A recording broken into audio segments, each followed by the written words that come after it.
Bom, eu sou a Cris, todo mundo me chama de Cris ou de Choco Cris. Eu tenho 33 anos e eu diria que fora do trabalho, eu sou uma pessoa completamente apaixonada pela vida, muito apaixonada por criar conexões profundas com outras pessoas, conhecer outras pessoas, uma troca, que eu aprenda com elas, que elas aprendam comigo. Sou apaixonada por viver experiências diferentes e eu acho que os meus maiores interesses hoje em dia, além de tudo que tem a ver com arte, com música, que é a minha paixão, eu diria que é a minha obsessão desde criança, assim, eu tenho estudado muito sobre espiritualidade, sobre autodesenvolvimento. Eu sou uma pessoa, eh, que constantemente busca trabalhar para me tornar melhor para mim e para o coletivo, e para os outros, e para o mundo, fazer a diferença no mundo, e isso é uma das minhas grandes paixões também. Eu acho que eu venho de uma família, né, que é uma família muito brasileira, assim, na sua diversidade. A minha mãe é a segunda e a mulher mais velha de 12 filhos, o meu pai é o último, é o caçula de 15. Então eu tenho uma família muito grande, espalhada por diversos lugares do Brasil, onde, né, tem uma herança indígena, negra, mas também portuguesa, também italiana. Tem tia branca do cabelo crespo, com olho azul, casada com japonês, né? Tem pessoas negras de cabelo liso. Assim, é uma, fenotipicamente já é todo mundo assim muito diferente e é claro que as histórias, né, de vida, os interesses de cada um, também posições políticas, orientação sexual, interesses, tudo mais são muito diferentes. Então, assim, eu cresci num ambiente muito diverso e os meus pais vêm de uma história de superação que levou eles a serem as grandes inspirações da minha infância.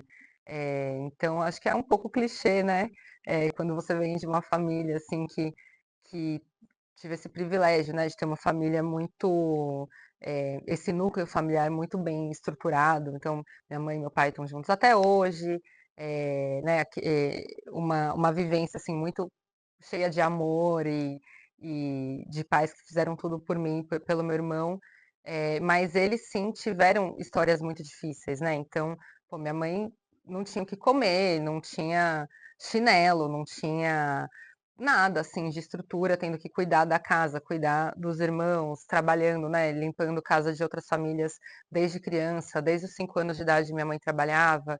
Meu pai, ele, por ser o caçula, já tinha um pouco mais de apoio ali, né, dos irmãos dele que eram mais velhos. Ele tem sobrinhos que têm a mesma idade dele, então ele tinha irmãos, né, bem mais velhos que ele, que já ajudavam ali a cuidar dele, mas ainda assim não era uma família abastada, né, os 2 vieram de famílias de classe baixa. Então, também ele foi engraxate, foi garçom, foi office boy, e o meu pai ficou deficiente físico quando ele tinha 6 anos de idade. Então, olhando, né, para as histórias deles, onde eles chegaram, o que eles conquistaram, e esse apreço especial pela educação também, que eles sempre tiveram, fizeram questão, né, de investir em educação de qualidade para mim e para o meu irmão, que somos os únicos filhos. Isso sempre me inspirou muito a olhar para eles e falar: nossa, se eles saíram de onde eles saíram, eles chegaram onde eles chegaram, eu sempre tomei um pouco como responsabilidade até minha chegar ainda mais longe, sabe? Partir dali, de onde eles alcançaram e conseguir levar a história da nossa família, nossa ancestralidade adiante. Bom, eu fui aluna do curso de jornalismo entre 2009 e 2013, mas foi algo assim que era interessante, porque na minha sala todo mundo tinha essa coisa do sonho de ser jornalista, do sonho de trabalhar num Le Monde Diplomatique, do sonho de trabalhar, né, numa grande redação. E essa não era a minha história. Na verdade, eu sempre quis ser engenheira aeronáutica. Meu sonho era trabalhar na NASA, era estudar no ITA. Eu gostava muito de astronomia quando eu era criança, e aí eu coloquei na minha cabeça que eu queria trabalhar na NASA, e eu decidi que eu ia ser engenheira aeronáutica, e foi isso que guiou, toda a minha vida até eu entrar na ECA. E aí eu estudei numa escola técnica que chamava Cefet, hoje em dia acho que é Instituto Federal, algo assim, que é uma escola técnica que é federal, né? aqui em São Paulo, e já com essa cabeça de assim, eu vou entrar num curso técnico, vou estudar eletrônica, vou estudar algo que já me prepare para esse próximo passo da engenharia. E aí, no segundo ano do ensino médio, eu entrei no curso técnico de eletrônica e eu me deparei com esse cenário em que dos 50 alunos, éramos 3 mulheres, né?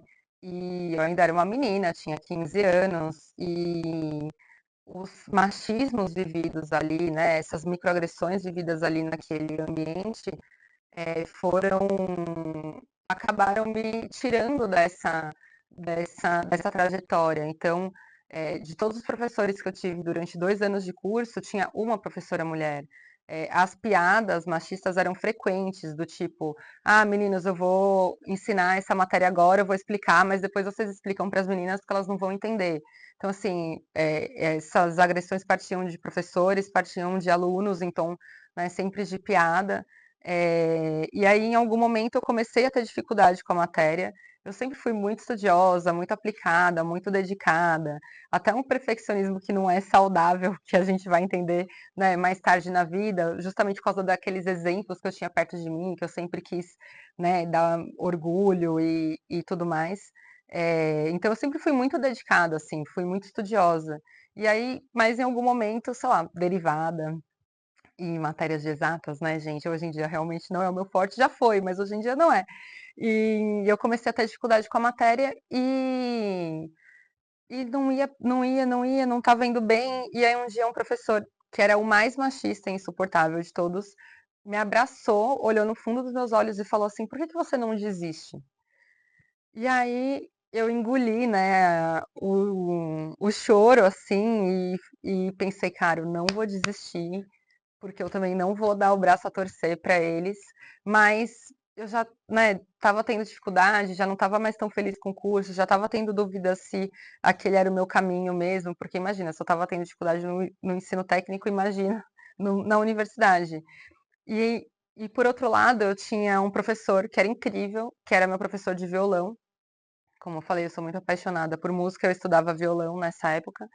E o meu professor de violão era alguém muito empático e era alguém com quem eu ficava horas conversando sobre diversos assuntos, da vida. E em algum momento ele falou assim para mim: por que que você não presta um curso de comunicação, de jornalismo, por exemplo? Você se comunica super bem.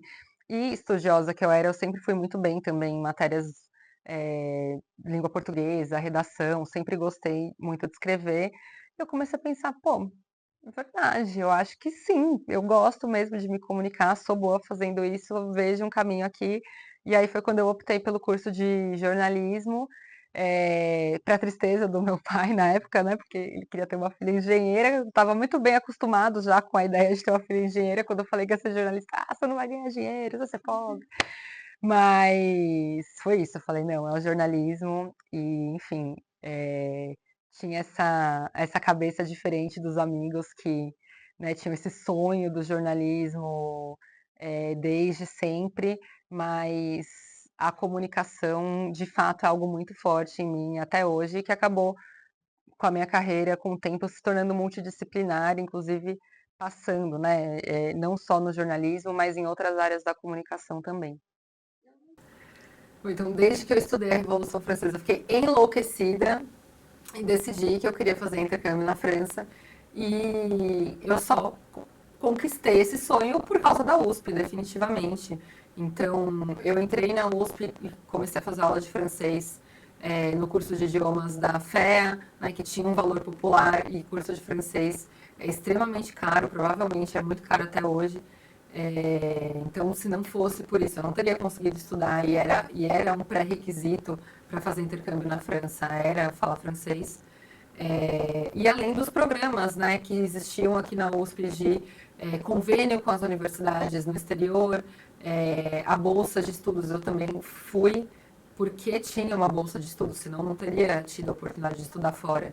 Então, existia alguns convênios da USP com várias universidades no mundo inteiro e algumas na França, porém, no ano em que eu tinha me programado, assim, né, para, pô, quero fazer intercâmbio quando eu estiver no terceiro ano, assim, tal. E naquele momento, quando eu fui me aplicar para um intercâmbio, só tinha um programa que tinha bolsa. Então, eu só me apliquei para um deles, porque eu não conseguiria ir estudar fora se eu não tivesse uma bolsa de estudo, se eu não tivesse um incentivo. E então, assim, né, foi algo que também só aconteceu porque eu estava na USP, porque existia esse convênio com essa universidade lá. E intercâmbio, né, além da vivência ecana, uspiana, definitivamente ter morado fora é algo que fez eu ser quem eu sou hoje, né? Você chegar num lugar totalmente novo, eu não falava exatamente a língua, então assim, eu tinha estudado, sei lá, até o básico 3. Foi o suficiente para passar, com bastante dificuldade na entrevista. Inclusive, acho que essa é uma história muito engraçada. Eu fiz todo o processo, né, para passar ali no intercâmbio, e aí vários documentos, você submete um projeto, tudo mais, e aí chega a etapa final, em que eu tinha entrevista com 2 professores aqui da ECA, não sei nem se eram da ECA ou se eram da USP, mas que coordenavam esse convênio especificamente. E aí primeiro teve uma entrevista em grupo, em que tinha eu e mais 3 pessoas, se eu não me engano, e também depois tinha uma entrevista individual. E essa entrevista em grupo, eu estava muito nervosa, eu falava francês muito mal, e as pessoas que estavam concorrendo, as pessoas que estavam concorrendo comigo eram minhas veteranas e falavam francês melhor do que eu. E aí terminou a entrevista em grupo, eu fui a primeira a ser entrevistada individualmente, os professores me falaram assim: olha, desculpa, mas não vai ter como, o seu nível de francês ainda tá abaixo do que a gente precisa, tudo mais. Aí eu já comecei a chorar na frente deles. Mas eu falei, eu entendo e tal, saí super triste, saí chorando lá do prédio onde tinha sido a entrevista e fui pro estágio na fé. Eu cheguei lá e todo mundo da fé tava assim torcendo, né, por mim. Tava, e aí, Cris, como foi e tal? Todo mundo me acompanhou muito assim nessa preparação. Eu falei, gente, não rolou. Eu chorava, chorava, chorava, chorava. Não sei o quê, mas tenta de novo, outra hora. Até que de repente eu recebo uma ligação de um dos professores que tinham me entrevistado e falaram assim: Cris, você pode voltar aqui? Aí eu fiquei assim: meu Deus, o que será que aconteceu? E aí eu fui de volta lá até a sala e eles falaram assim: olha, realmente, pelo seu nível de francês, ele está abaixo, né, tanto dos outros concorrentes como do que precisaria para você poder fazer o intercâmbio.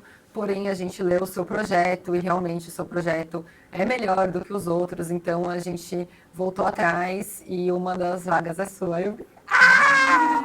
Foi assim, demais. E aí eu fui para uma cidade no sul da França que chama Aix-en-Provence, que fica ali perto de Marseille, uns 40 minutos de Marseille. E, pô, foi muito massa, porque eu tive a oportunidade de morar numa cidade universitária, então, como é o CRUSP aqui, eu morei numa residência universitária lá. Isso foi algo que contribuiu muito para quem eu sou hoje também, justamente porque cada um tinha o seu quarto, mas a cozinha era coletiva. Eu nunca tinha tido essa vivência. Eu morava já fora da casa dos meus pais e morava numa república aqui perto da USP, mas ainda assim era diferente do que essa cultura de você ter um prédio cheio de gente, né, de tudo quanto era canto do mundo, de vários países, porque tinham outros alunos intercambistas também, tinham vários alunos franceses de baixa renda que viviam na residência universitária, então acabou sendo uma família, né? E a gente batia um na porta do outro e falava assim: vou lá cozinhar algo, você quer comer comigo? Pô, ficava doente, você tá longe da sua família, então a galera vem, te traz chá, te traz remédio, cuida de você. Então, o coletivo é algo muito importante para mim, né? Como eu falei, transformar a sociedade, transformar os lugares por onde eu passo para melhor, contribuir em transformar outras pessoas para melhor, aprender com elas e que eu possa evoluir também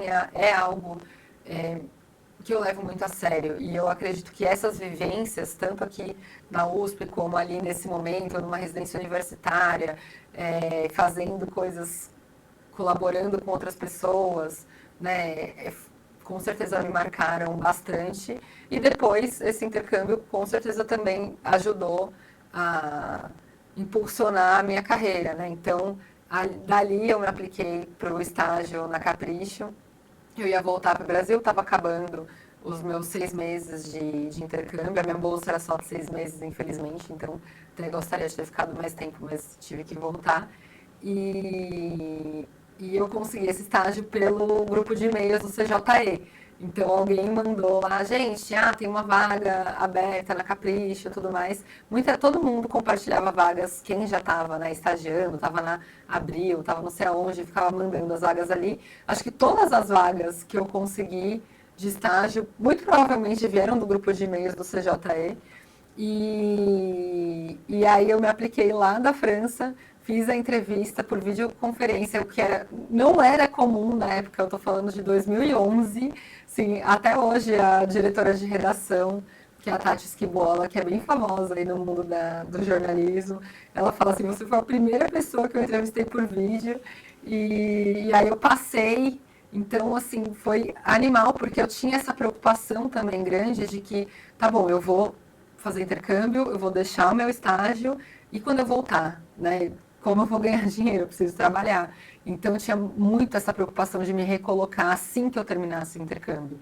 E aí, por causa dessa oportunidade que foi compartilhada no grupo de e-mails do CJE por um aluno, eu, né, passei no estágio e voltei já empregada. Então, assim, quantas oportunidades aconteceram na minha vida por causa dessa troca, né, entre a comunidade euspiana, e eu sou realmente muito grata.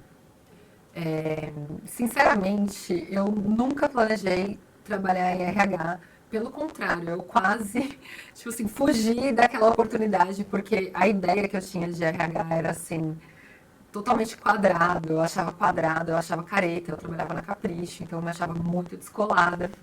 E só que eu vivi um momento ali na Capricho que foi o início barra meio da decadência do jornalismo impresso, né? Da crise do jornalismo impresso. Então, até então, a editora Abril era um império e em algum momento né, você chegava na empresa e estavam demitindo 100, 200 pessoas naquele dia.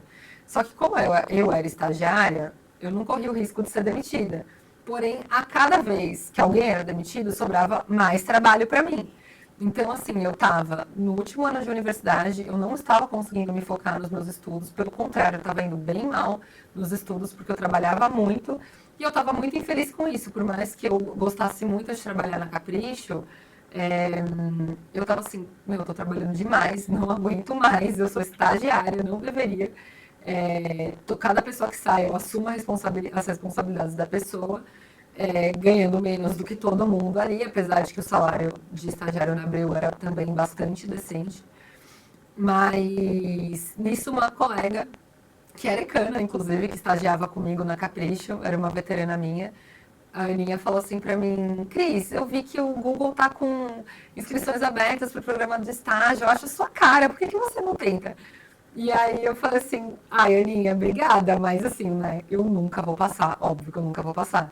E aí não me apliquei, e aí, por sorte, as inscrições ficaram abertas assim por uns 2 meses. E aí, em algum momento, eu estava muito frustrada porque eu estava dando plantão em algum feriado. E eu estava assim, gente, eu preciso sair do meu trabalho, preciso sair do jornalismo, da Capricho, né? Eu tinha pensado, vou me aplicar para aquele estágio no Google, porque assim, não tá dando mais. E aí, eu me apliquei para o estágio do Google no último minuto do último dia, sempre com essa coisa eu nem vou passar, mas eu vou me aplicar aqui. E aí me chamaram para a primeira etapa, eu falei, eu não vou passar, mas eu vou. Passei. Chamaram para a segunda etapa, eu não vou passar, mas eu vou. Passei. E aí, até que chegou uma fase em que eles falaram assim, olha, de acordo com o seu perfil aqui, tudo que a gente já conversou, a gente acha que pode fazer sentido você seguir para a área de RH, ou para essa, ou para aquela tal. Eu elenquei ali minha prioridade e tive uma surpresa muito grande quando eu passei para a próxima fase e falaram que eu estava entrevistando para entrar como estagiária no time de RH. E eu detestei. Eu pensei, eu vou desistir do processo, não quero seguir porque eu não quero trabalhar na RH. E só que eu pensei, pô, é o Google, né? Vai ser bom para o meu currículo, é um estágio de 6 meses só, então depois eu mudo de área lá dentro, eu vou mudar de empresa, enfim, vou tentar. E aí eu segui adiante, gostei muito da minha gestora quando ela me entrevistou também, sabe? Quando bate assim, você gosta da pessoa, eu falei, vamos lá, vai. Me joguei, passei, entrei. E acabou que eu tive essa surpresa de me apaixonar pelo RH justamente pela questão de como você impacta a vida das pessoas, né? Então, entrar no Google mudou a minha vida. Eu passei a acessar ambientes que eu não acessava, viagens, países, conteúdos, treinamentos, pessoas, né, inteligentíssimas, talentosíssimas do Brasil inteiro que vinham trabalhar lá. Então, assim, economicamente, né, um estágio no Google, na época, pagava acho que R$ 2.300, enquanto eu ganhava, sei lá, 1.700, assim, na Abril, que já era um estágio, um salário alto para um estudante de jornalismo e para um estagiário, já era alto, e no Google era mais alto ainda. Então, assim, entrar ali mudou a minha vida, né? E eu percebi, né, o impacto que o meu recrutador teve, inclusive é um ex-uspiano também, estudou na FEA, teve na minha vida. E eu pensei, pô, que legal poder ter essa oportunidade de impactar a vida das outras pessoas também. E acabou que, estando no RH, eu estava muito bem colocada também para perceber algo que me acompanhou durante a minha vida, que é essa questão de quase sempre ter sido a única ou uma das únicas pessoas negras. E estando, quando eu entrei no Google, isso não foi diferente. Entre mais de 300 funcionários, na época foi em 2013 isso, entre mais de 300 funcionários, tinha eu e mais duas pessoas negras, ou seja, menos de 1% de pessoas negras, né, numa empresa no Brasil. Então, como eu estava no RH, eu via que eu não estava entrevistando outros profissionais negros, eu não estava contratando outros profissionais negros, então que nada ia mudar, né? E a partir disso eu me tornei uma ativista dentro desse mundo corporativo. Então, foi quando eu fundei o Afro-Googlers, que é o grupo de afinidade racial, o grupo de afinidade voltado para equidade racial dentro do Google. E acabou que isso gerou um impacto imenso, porque a gente está falando de uma das empresas mais poderosas do mundo, mais ricas do mundo, e esse tema dos grupos de afinidade não existia aqui no Brasil ainda. Então, é uma cultura muito comum nas empresas multinacionais, em especial nos Estados Unidos, tem grupos de afinidade com 20, 30 anos lá nos Estados Unidos, mas aqui no Brasil era muito iniciante assim esse movimento. Então, ter criado o Afro-Googlers ajudou a influenciar o mercado, né? Então, quando o assunto é inclusão, quando o assunto é diversidade, equidade, eu tenho essa cabeça de que não deve existir concorrência, porque afinal de contas é um problema que ele está acima das empresas, ele é um problema dos governos, ele é um problema das empresas, ele é um problema da sociedade, e, especificamente falando de racismo. Então, eu sempre acreditei em criar pontes, criar conexões, fazer parcerias, trazer outras empresas para junto, fazer parceria com Microsoft, IBM, a Meta, mesmo que fossem concorrentes do Google, porque o objetivo era muito maior, né, do que o lucro de qualquer empresa. Então, ter fundado o Afro-Googlers foi uma forma de levar investimentos de uma das empresas mais poderosas do mundo para a minha comunidade, né, tanto para trazer mais profissionais negros para dentro, como para impactar a nossa comunidade em qualquer necessidade, né, que tivesse. Então, eu trabalhava muito através de parcerias com ONGs, com startups, com qualquer projeto, iniciativa que estivesse atendendo a comunidade negra aqui no Brasil, né, eu liderava parcerias para levar esse investimento do Google para qualquer que fosse a necessidade. E aí, é claro que com esse trabalho a gente conseguiu aumentar o número de profissionais negros na empresa, então, contratar mais pessoas, capacitar muitos profissionais, especialmente em marketing digital, em tecnologia, o que acaba transformando todo o ecossistema, né, como um todo. Então, agências de publicidade, há mais de 10 anos atrás, ficavam sentadas em cima da mesma desculpa. Eu não encontro os profissionais negros. Qualquer empresa, né, usava, de qualquer área usava essa desculpa, eu não encontro os profissionais negros. Então, eu peguei isso e falei, Ah, vocês não encontram? Então, agora vocês vão encontrar, porque eu estou formando profissionais, estou te passando os currículos, estou fazendo tudo para você não ter mais a desculpa de que você não encontra. Então, né, o Google, sendo a empresa que é, a gigante que é, estava muito bem posicionada para influenciar todo o mercado, né, e o ecossistema, especialmente de marketing e de tecnologia. Então, eu sou muito orgulhosa, assim, desse legado. Hoje eu não estou mais no Google, o AfroBloggers completou 10 anos esse ano, mas a gente já impactou milhares de pessoas. Nosso trabalho aqui foi tomado como referência em diversos países também. Então, enfim, eu acho que é um legado, né, que foi construído e que fica